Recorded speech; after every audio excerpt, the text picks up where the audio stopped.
Every tackle. Every through ball. Every shot. And every goal. Powered by Hypermotion technology, FIFA 22 plays, looks and sounds better than ever. FIFA 22 on PlayStation 5. Powered by football. Play now. It is your instant match reaction. Merseyside derby. Everton 1, Liverpool 4. Everton absolutely levered by the Reds. I think what a lot of us expected, a lot of us dreaded, and our worst fears came to manifest. The Reds singing Rapid Benitez's name. Everton very much in a relegation battle. They are on the charge. Mark Mosey, Keith Tomlin, Matt Flusk join me tonight. Matt, I'll come to you first. About as bad as it gets, that, isn't it? It is, and the worst thing is I can't think of a single Evertonian that didn't predict it, and I can't think of a single Evertonian that is surprised. And that result tonight for me, it's not even a Merseyside derby loss. It's game 8. It's 8 games without a win. It's 2 points in 8 games, 2 points out of 24, and it's hard to know how we could go down from here, how we could get worse, because this is rock bottom. Keith, how are you feeling immediately after that, mate? Honestly, I'm just done with them. I mean, I said to Matt on the way back, I can't go back. I can't go back and watch another minute of that while Everton are in this state. It's horrible. Do you know what I mean? We give up so much of our lives, so much of our money for this football club, and for what genuinely, what is the point? What are we getting from it? We had an absolutely belting time before the game. It was a laugh. It was a proper laugh. But then you got to sit through 2 hours of that. It's horrible. I can't do it anymore. I'm done with them. And don't forget, of course, that you're not allowed to have a go at the effort or intensity of the players. That is not allowed, according to Rafael Benitez. After I think they come to me then. I was like, no, that's fine. Oh, no. Select them as much as you want tonight. No. That was the rhetoric after the game on Sunday, wasn't it? But I think the lads have obviously hit the nail on the head in that. I think what we saw tonight, every kick of it, every complaint I have about individual players, about tactics, about the manager, Everton as a club have asked for that 2 hours. We've begged for that to happen with our actions in the last, I was going to say 2 to 3 years, but you could go way beyond that as well. It's not the worst Everton I've ever known, because we all grew up watching this football team in the 90s, but this is currently the biggest waste of time that this football club has ever had, be it in terms of the board, the players that we refuse to replace, and we'll obviously go on to talk about one in particular that led to Liverpool's third goal tonight. The manager, who is a glorified interim, whether you think that it was a sensible, pragmatic appointment or not, it's not going to work. It was never going to work at the start, and at 60 minutes, when Liverpool fans are smashing us at Goodison Park singing his name, it's not going to work then, and it's not going to work in a few weeks' time when we're still 13th or 14th in the Premier League, going into another sorry year of Everton. And unfortunately, that is just the reality, unless we want to create a major overhaul and major change, and unless minor things like we've heard tonight happen, where the board starts to get a little bit of stick. The manager clearly gets the stick that every football manager will be accustomed to, but we are so far off. This isn't about dropping you right back. This isn't about changing your manager and giving it dunk till the end of the season. It's way bigger and way more drastic than that. Just sort of, before we get onto big picture, Matt, which I imagine there's going to be a lot of it, on the game itself, the atmosphere was great before kick-off, as Keith said. People were out in the booze, just having a good time. Looking forward to the first Merseyside derby, in a way, a little bit oiled up after, lockdown and all that kind of thing. But Everton got utterly levered in those first 10 minutes. And I know Liverpool scored after, I think it was about 15 in the end. But they got the next one on about 20. But in those first 10 minutes, they could have been 4 or 5-0 down on its own. Yeah, I don't even think it was as late as 15. They came flying out the traps, and I've been saying all week that every Merseyside derby since Jurgen Klopp took over at Liverpool has turned into a brawl. He's told his players to go out, keep it tight, get dirty tackles in, just shut down the game, get a point 3 if you think you can get it. That wasn't the case tonight. He saw blood, he smelled blood, and he just sent them out there to play us off the park, and that's what they did from the first minute. I mean, those first 20 minutes, Keith, the atmosphere was up, tackles were being cheered, Everton doing anything positive was being cheered, but from Henderson's goal onwards, it was sort of inevitable, wasn't it? Like, even when we got that goal back, I think before half time, and Damari Gray slots in, there's a bit of a rise.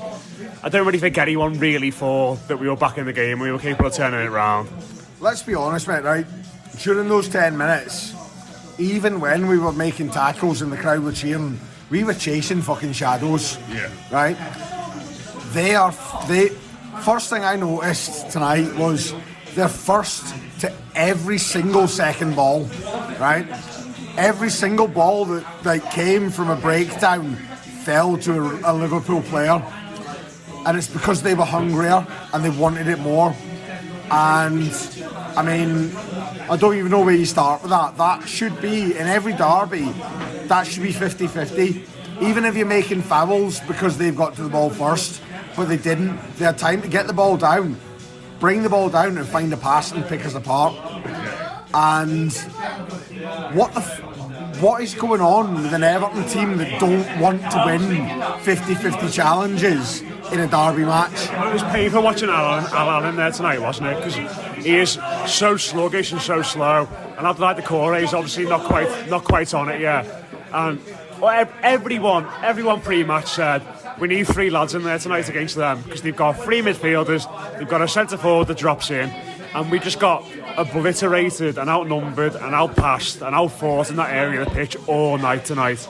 Yeah, I mean, you look at our midfield tonight, right? Doucouré's not close to 100% yet. He's back well before he should be, because we're desperate. Alan is, he'll try his best, he'll put an effort in, but he runs like he's wearing fucking welding boots. Do you know, like, he's so slow to the ball. And like you said, their strikers drop in, their fullbacks push into midfield. They outnumbered us in every area of the park tonight, and we just did not look like we were up for a battle. Not one. Do you know what? The only player I would say who looked like they were up for a scrap tonight, and I've been one of his biggest critics, is Rondon. Rondon went in for 50 until he went off injured.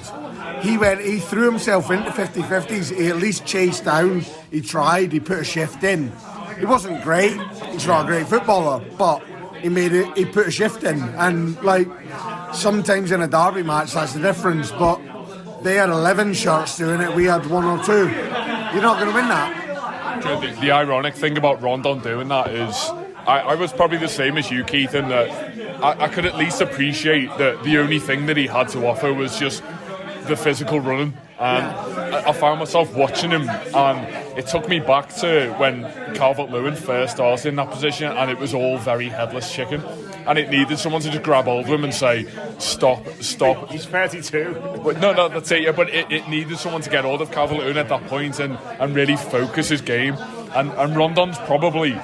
He's playing to the criticism that has been launched in his way in the last 6 or 7 weeks, and the only thing that he could offer is endless running, which eventually leads to nothing. To go back to the point that Keith started with in terms of Liverpool winning second balls, and that is clearly down to tactical prowess that they and their manager has, and you know that is why they win countless numbers of major domestic and international trophies. But the sheer essence of a 50-50 ball and a 50-50 tackle is that in the most basic form of combat, and that you've got an equal amount of players to do that. And Matt, as soon as the lineup was announced before the game, you looked at that screen where we saw it announced, and there was an enormous gulp about the fact that they were going to have 3 very good footballers to our 2 average ones.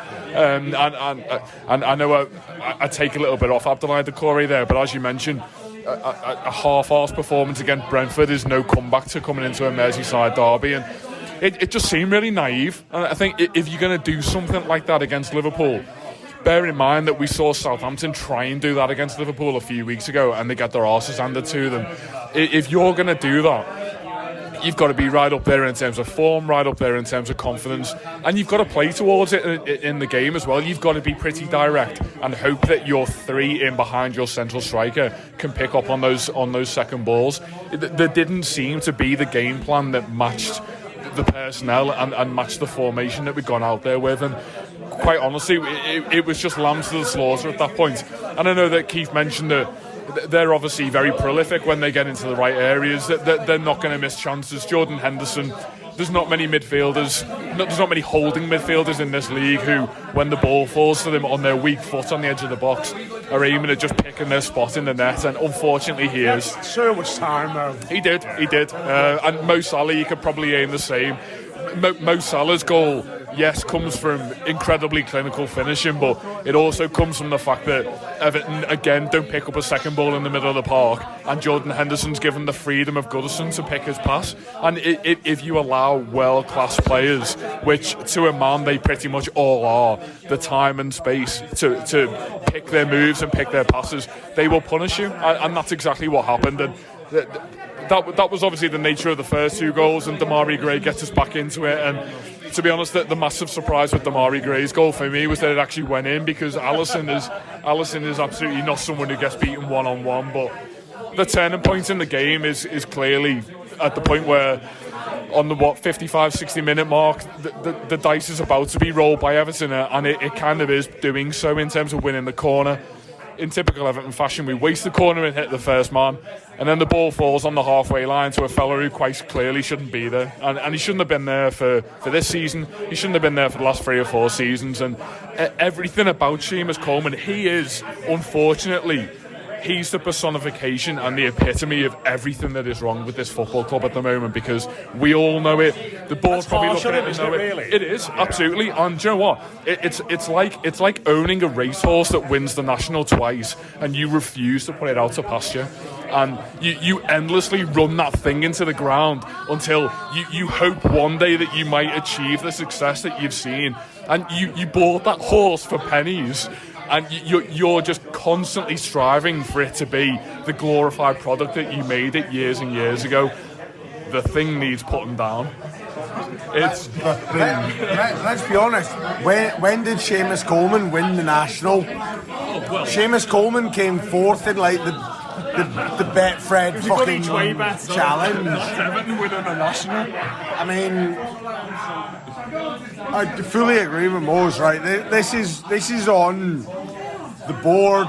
It's on successive managers. In the 5 years we've known that he was coming to the end of his time as a top level fullback and needed replacing. Keith, when he broke his leg, he got given a 5-year contract. I mean, that was a sympathy thing, wasn't it? It was like Everton was a sympathy thing. I'm sorry, you fibias in like 12 pieces. Here's some money, basically, right? We've needed to replace him for years and haven't done. And that's on the board, that's on the director of football, that's on the managers. 1, 2, 3, 4, fucking 5 have known that he needs replacing. And the only right back we've brought in the last 5 years is fucking Sidibe on loan. Who was... Cuco Martin, never get Cuco Martinez, come on. Right, don't get me started on Cuco Martinez was money laundering for Ronald Koeman, because you don't give a free agent a 3-year contract on 60 grand a week when he's that bad, unless you're profiting from it. Allegedly. Allegedly. I am making allegations here. But yeah, he made money out of that, allegedly. Matt. Yeah. You had a bit of sympathy for Coleman, you saying? Yeah, before, I'm sympathetic to Coleman, because when that ball comes to him, it wasn't the greatest pass in the world. And let's face it, when the ball lands to him, yeah, you can say he's meant to belt it out. But at that point of the game, we're behind. We've just had a corner. The last thing Evertonians want to see is the guy who's standing there halfway back to just put it out for a throw-in. Like, they want him to try and recycle it back into the box. But I got Moses. Hang on. Let me finish the point. He's mid-30s. And he's next to the best player in the world. Isn't that why he should boot it out, though? Well, exactly. But the fact is, he's on the pitch because, as the gents have said, he hasn't been replaced. And I don't believe all this talk about that's the fault of the board as a broad brush thing. No. That is the fault of one man. That is the fault of the director of football, whose entire remit involves succession planning. Directing football. Yeah, he's the guy who's meant to see the big picture. He's meant to see several years down the line. He's the guy who sent every single one of our backup left backs away from the club, such that if Luca Dean gets injured, we're playing a centre half there. If Seamus Coleman gets injured, we're playing a centre half there. I assume that they were both injured, having watched them for the last 6 weeks. Exactly. Like, I don't believe this whole thing, this like rough thing about, oh, it's the board. No. There's one board member, and that's his job title, and he gets paid a handsome sum to sort that out, and he hasn't sorted it out. He's looked at that little spreadsheet he's got of the squad, and he said, yeah, that's fine. 34-year-old Seamus Coleman can run the whole right-back position by himself. That's just a guy who's still a full international, and when he's fit, starts every game for Ireland as well. He's going to get injuries. He's going to miss games. So why the hell has Marcel Brands not at least got someone there? I mean, obviously, we talk about John Joe Kenny, but it's the worst kept secret in Everton that John Joe Kenny's been halfway out the door for the past 2 years. Like, he knows that Marcel Brands doesn't want him. He knows that whatever manager's in there at the moment doesn't want him. So, to all intents and purposes, we got one right back. And what happened on the third goal today was the inevitable consequence of that. And I just can't crucify Seamus Coleman over it, because that's exactly what you would expect a 34-year-old player to do in that situation. He's ironically the one person who's not to blame about the Seamus Coleman issue. Shot me phone there, sorry. But it's bizarre that he is in the big picture that we constantly talk about, the problem, and he is the picture of the problem, but he himself is not to blame for that problem, and it's a mess that could only happen at Everton. And I think, as Matt said, Marcel Brands is going to become under increasing scrutiny, and this is only going to intensify as soon as the transfer window opens, and on the back of probably the most disappointing Everton transfer window in recent times.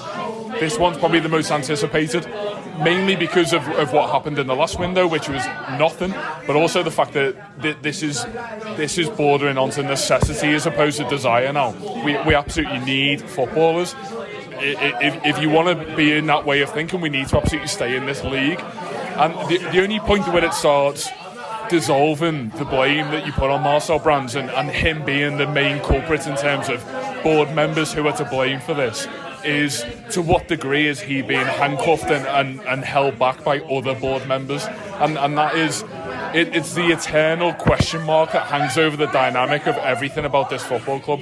Matt, me and you were asked the question after the game of who is to blame for ruining this football club.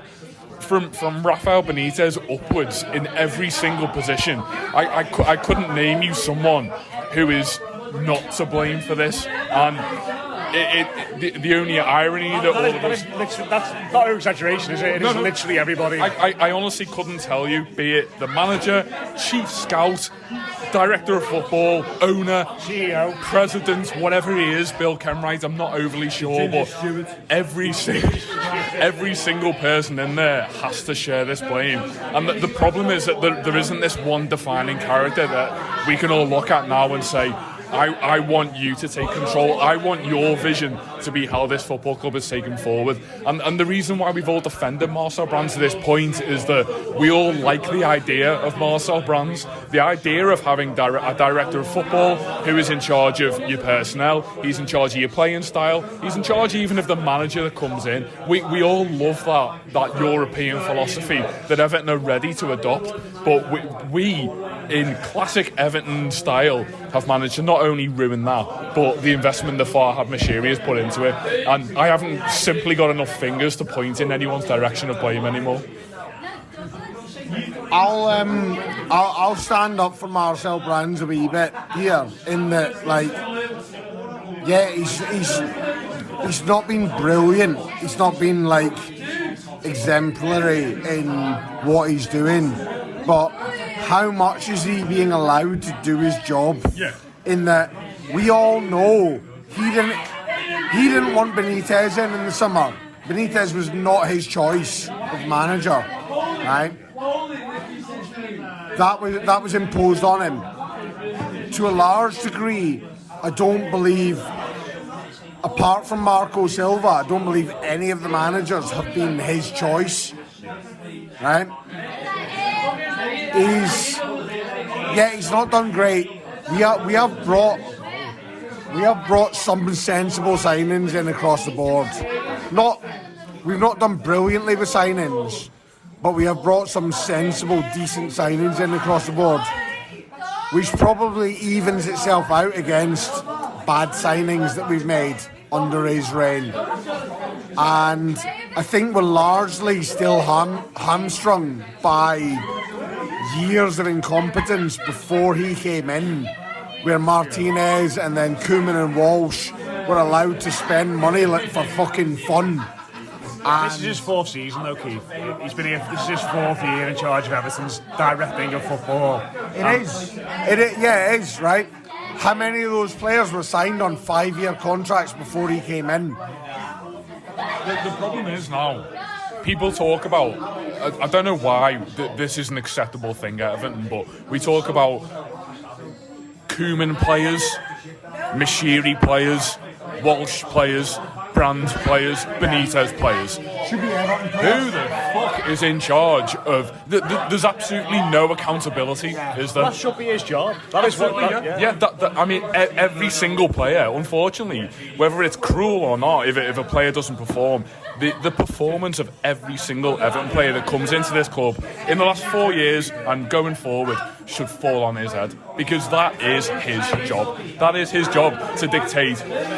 I get that dictating how the football team plays on a week-in, week-out basis is always going to fall into the manager's hands. Otherwise, there simply wouldn't be a football club manager. But the overall style, and in particular the personnel that represent this football team, that is his job. You can talk about him being the glorified scout. Well, that's what a scout's job is, and it kind of is his job at the moment, because it's I don't even know if it is though. Like, what players has he signed for Everton in recent? If Marcel Brands wasn't at Everton at the moment, would it look, would it feel, or would it be any different in any way? What he does is it's a bastardised version of the role, because he doesn't really seem to have autonomy over the players that come in. And I know what you're saying about the manager and the style and how managers always have different styles, but there's got to be some alignment there. He chooses that. But if you're a director of football at a football club and you're bringing in players, you've got to bring in players that suit a certain brand of football from a certain manager. And look at the managers we've had down the years. We've had Silva, we've had Allardyce, we've had Koeman, we've had Ancelotti, and now we're on Benitez. You know, It's a different kind of manager. It's absolutely ridiculous. How do you pick a player for a manager when you know they're not going to be at Everton for longer than 18 months? And that's the problem with Rafael Benitez. That he's a glorified interim. Oh, yeah. Benitez will be gone. Benitez will last this season at the longest. Yeah. Right? He's not going to be here beyond next summer, surely. Right?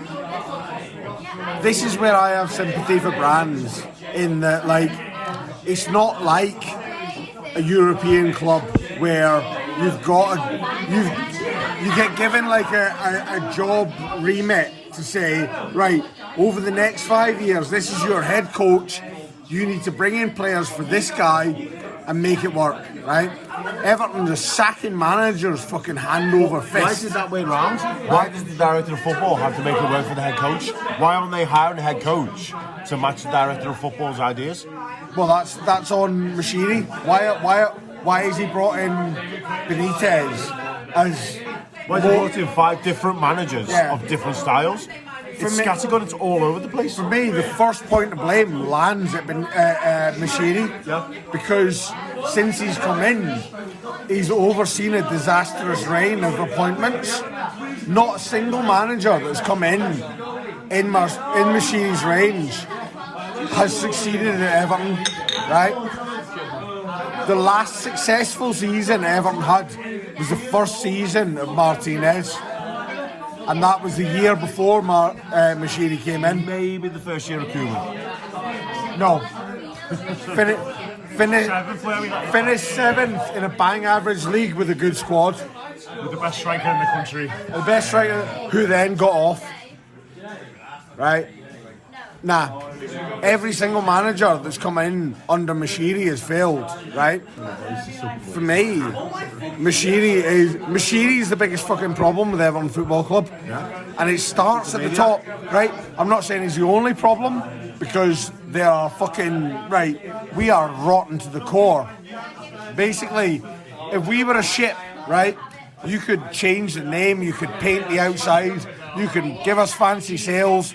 Every fucking year we will sink because the woodwork is rotten, right? That is Everton Football Club right now, right? How do you change that? How do you have a complete overhaul of a football club when it's rotten from top to bottom? I don't know.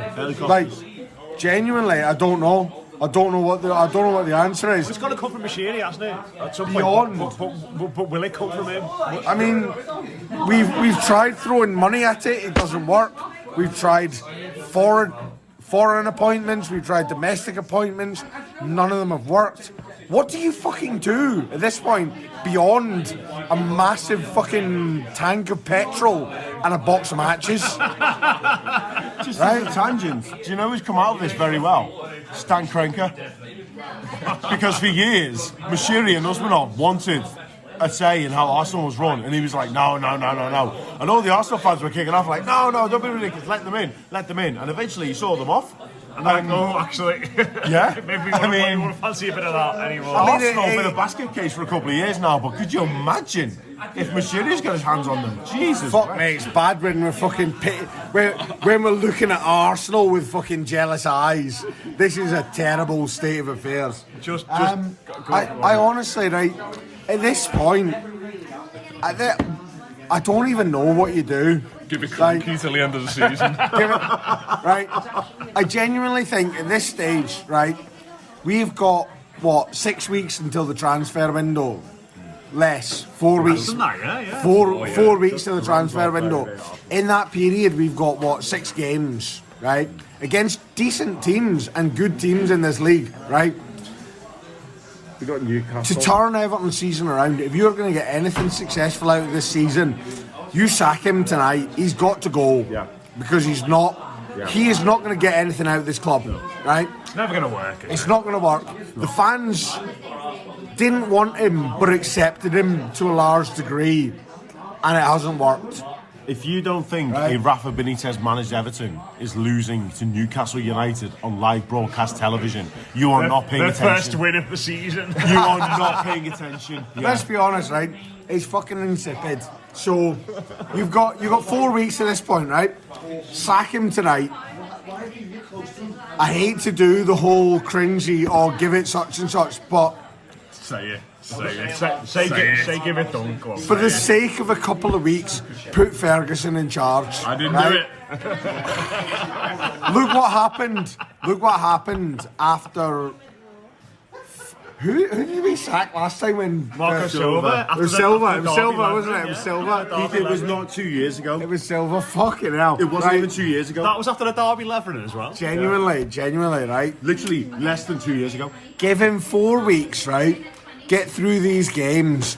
Go for the whole fucking bottled thunder thing that he does. Because it's great fun. And right? we need fucking points. Right? Points. Get him to fucking hug a ball, 7 boy. wins. Get him to We hug need a 7 ball, wins. boy. That'll do, right? For 4 weeks. And spend those 4 weeks. Fucking think long and hard. Not about the next 6 months.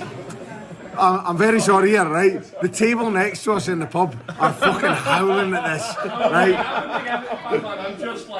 This absolute fucking post-mortem of Everton Football Club, right? Take those 4 weeks. Live to the cosmos. Take those 4 weeks, right, while he's in charge and giving it the bottled thunder and the fucking hugging ball boys, wearing Howard Kendall's watch with his fucking sweaty wristband, right?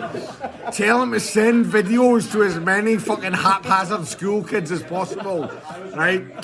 In those 4 weeks, spend those 4 weeks, right? Brands and Mashiri and Kenwright and Baxendale and get yourselves in a Don't forget Unsworth. Get yourselves in a room and think seriously about what Everton Football Club need to do to improve over the next 5 years.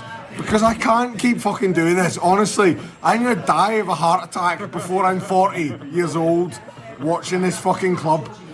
Right? Because it is fucking painful. Figure out a direction for the future and fucking stick to it. Oh my god, I didn't think I'd be in tears laughing, Mose, after this, but... Fuck off asking me to talk after that. Oh my god. Yeah, it's hard to really know where to go after so much of the last 3 hours. But yeah, I mean, Arsenal on Monday. Oh my god, it's not even a Well, week. I mean, just to finish up, the manager's going to be in a lot of focus, isn't he? Yeah. It's just not going to work, this is it. No. I mean, we all sort of pretended it might work for a bit and thought it might go all right and, tried to assume he was quite a good manager, but it's just not going to happen, is it? No, unfortunately not. We spoke about this on the Kickabout in the week and said that this is essentially like watching your team get battered, ironically, as we talked about it tonight, after 25 minutes and you know that everything is going wrong and it would be nothing short of a miracle in order to turn it round, and you're afraid of making the brave and obvious decision to change things up so that it doesn't get any worse, and that is unfortunately where we're at. And it doesn't sit well with Everton fans sacking managers endlessly, and that might seem ridiculous to say after the last 3 or 4 years, but it still feels for me uncomfortable after having a tenure that we had under David Moyes, that we still have this managerial merry-go-round. And I think we have endlessly, since Moyes left, craved someone who was able of coming in and creating a similar sort of length in terms of an actual meaningful dynasty at the football club. And if you honestly think that Rafael Benitez is going to be here for the next 4 to 5 seasons, then call me wrong and say that the man needs patience and the man needs time. But I will afford someone patience and time if, in my heart of hearts, I think that he is the individual who is capable of progressing this team, not over the course of the next 6 games so that he saves his job going into the new year, but so that he progresses this team into what we still hope to be a European title contender in the next 6 years. We are constantly told on the online AGMs on a year in, year out basis that is the MO of this football club. That is what we're aiming for, to get into Europe, compete at the highest level. Matt, me and you went to an AGM 2 years ago and we were told in person at the Philharmonic that we are here to win titles. Show me anything of the last 5 years that alludes at any point to the fact that we are able of matching that level of ambition. And it's fine banging it up on a PowerPoint, but finding a man who is capable of coming in and running this football team from a managerial point of view. We've spoken so much already about the wider structure of the football club and the fact that we need someone here for the next 4 or 5 years to direct us in that path. Rafael Benitez. The most I've heard the man's name at Goodison Park in the last 6 weeks is when the Reds was singing it at me at the Park End on 50 Minutes tonight. It's painful, it's tiring, it's not going to work, and it's ultimately just a waste of time for everyone involved.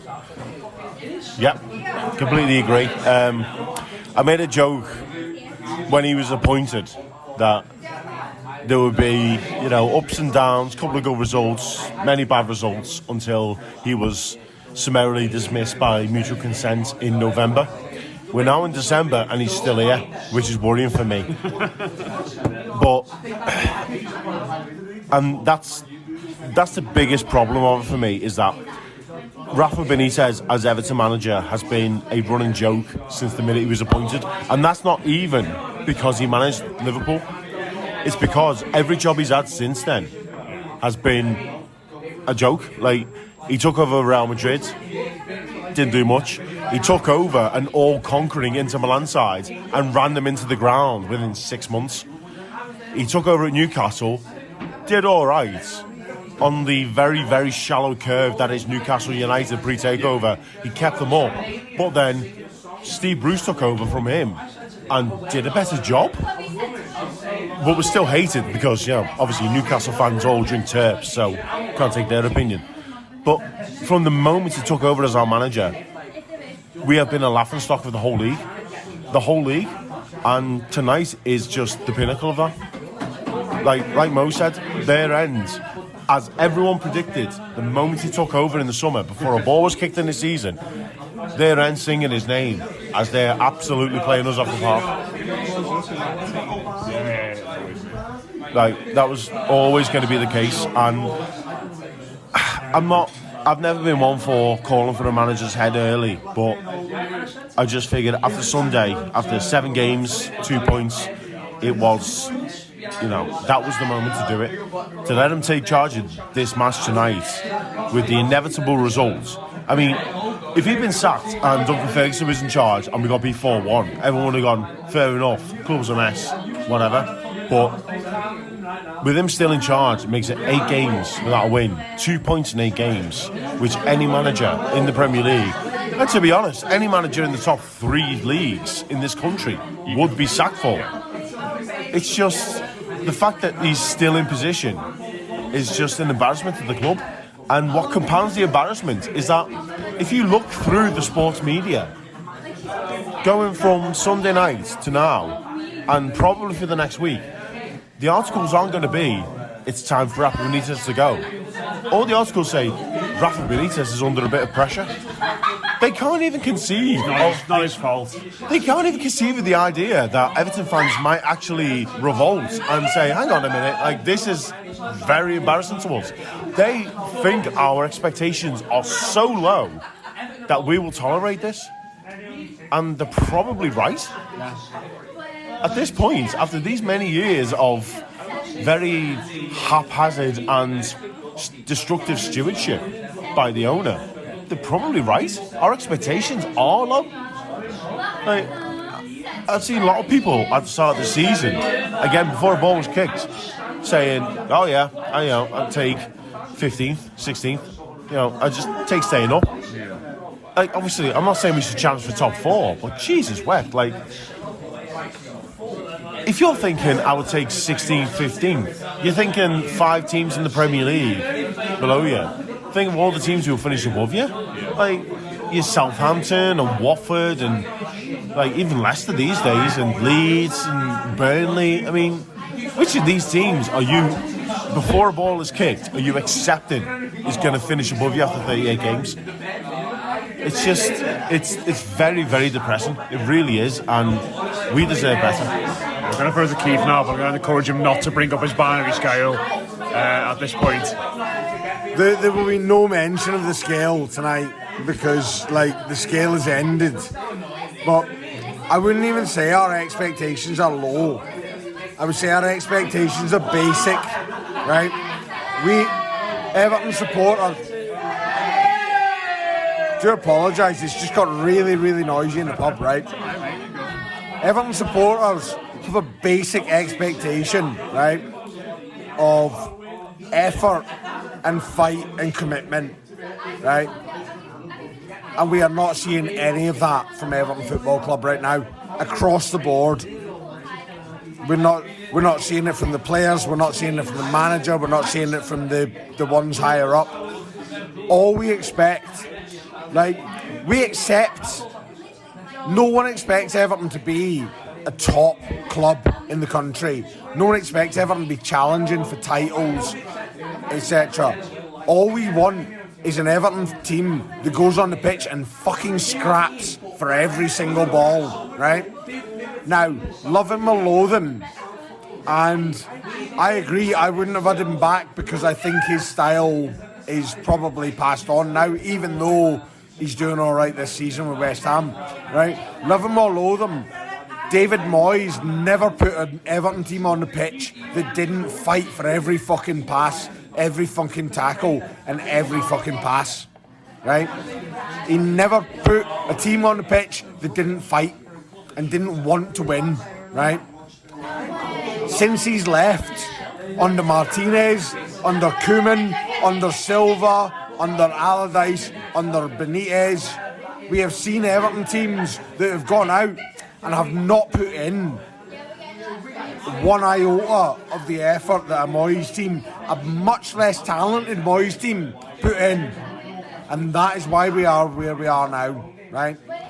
And I'm loath to go along with the whole passion shout because it's very simplistic, but it's the very base, it's the very least we expect as a support, as a fan base, the very least we expect as a team that fights.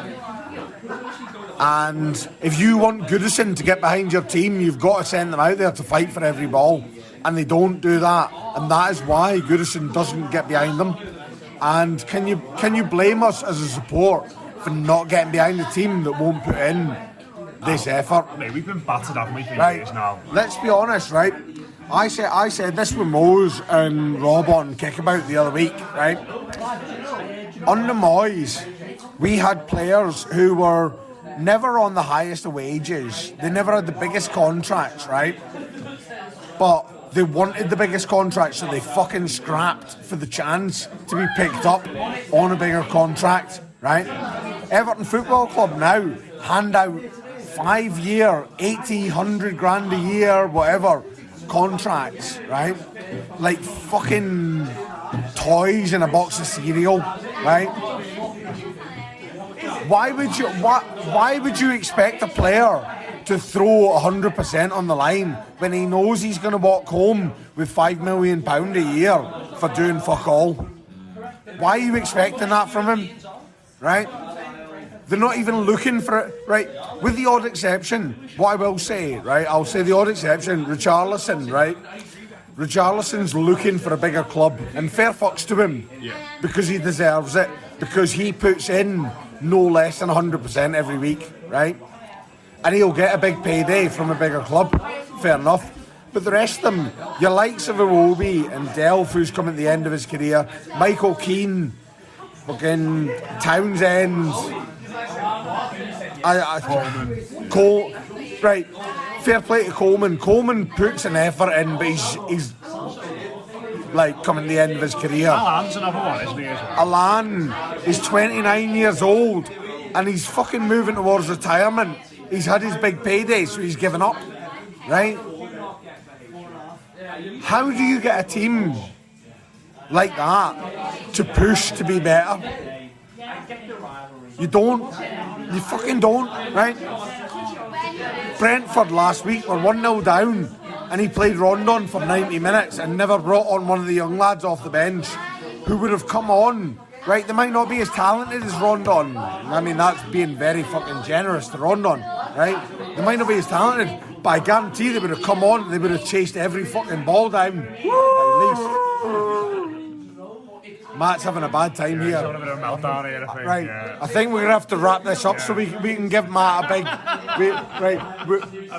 Guys, thank you very much for listening. We're all going to have a big hug, right? Do you want to do the sign-off? Go on.